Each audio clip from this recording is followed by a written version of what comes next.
Alright, our first coat on our patch is starting to set up.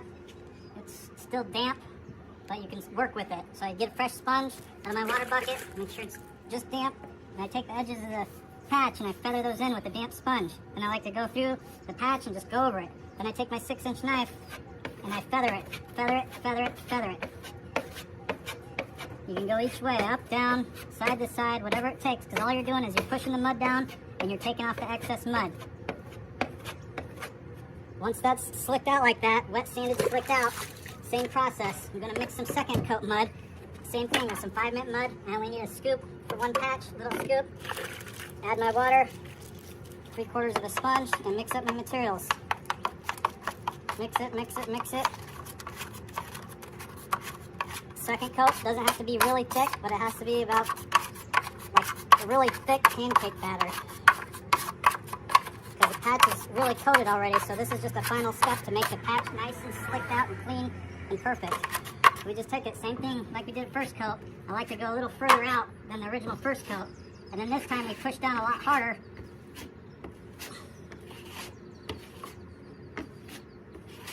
And then you just let that dry. Same thing, you want to clean up the 5-mint out of your tools before it dries in your tools. Get it all washed out, and then by the time you get everything cleaned up, you'll be ready to slick out and get ready for texture. All right, our second coat on our patch is starting to set up. It's still damp, so we can work with it. It's been about 4 or 5 minutes. Same thing like the first coat. You want to take a damp sponge, hit your edges.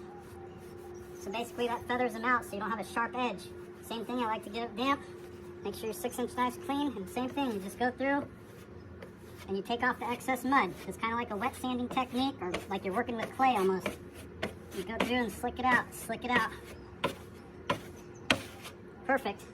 If I left it like that and I primered and painted it, it'll be a perfect smooth patch, but we're not gonna just leave it smooth. We gotta match the texture. Same thing with the texture. I already have some mixed in a bucket. I always like to remix it to make sure it's a nice creamy texture. Consistency of most textures, it barely goes through the beater. It's not super heavy, it's not super thin. With the skip trowel texture or Santa Fe, you can do bigger knives, but let's just do it with a simple 6-inch knife, because people that don't use knives every day, they don't have knife control. So a 6-inch knife is easier to control.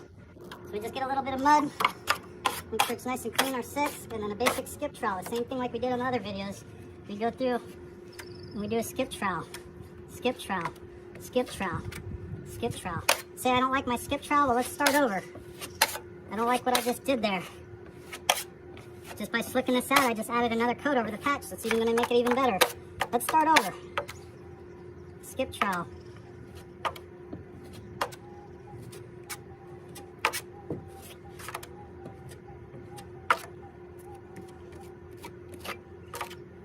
This time I don't want skip trowel, I want Santa Fe. Well, I can just put a little bit more skip trowel on it and press down with a little more pressure and push down harder. Now we got a Santa Fe. Well, I don't like these textures at all. I want it just smooth. Well, let's just slick it out. Take off all that materials. Now you got a nice skim coat. So it'll be a nice skim coat texture. Say, nah, I don't like a skim coat. Let's go back. I want to skip trowel it again. Skip trowel. That skip trowel is too light. I want it heavier. So you just do a double skip. Double skip. Double skip. Then knocking it down, we always knock down skip trowels, you just lightly go over it. That just knocks over the ridges. And that's a nice skip trowel right there over my patch. So with this regular mud is different from the first coat and second coat mud. This is a regular joint compound. It has to dry overnight. So we can reuse this mud. What we don't use, we save in our bucket. And we cap off our bucket and we save it for the next job, for the next time we need mud. I just put a little bit of water on the top so it doesn't dry out. Put my lid on it and the mud's good for a long time. Now we're pretty much done with this job and we can collect our money. And I usually tell the homeowners, you take a sanding block like this, you let the patch dry for at least 24 hours, a piece of sandpaper, 150 grit or sanding block, and the next day you just lightly sand it. A little more effort on the edges and just glide over it. You're not grinding down Bondo or nothing, you're just giving it a quick swipe just to knock the burrs out of the texture. And then once you sand it, you do a drywall primer, a PVA drywall sealer or a Kills, and then you paint. And then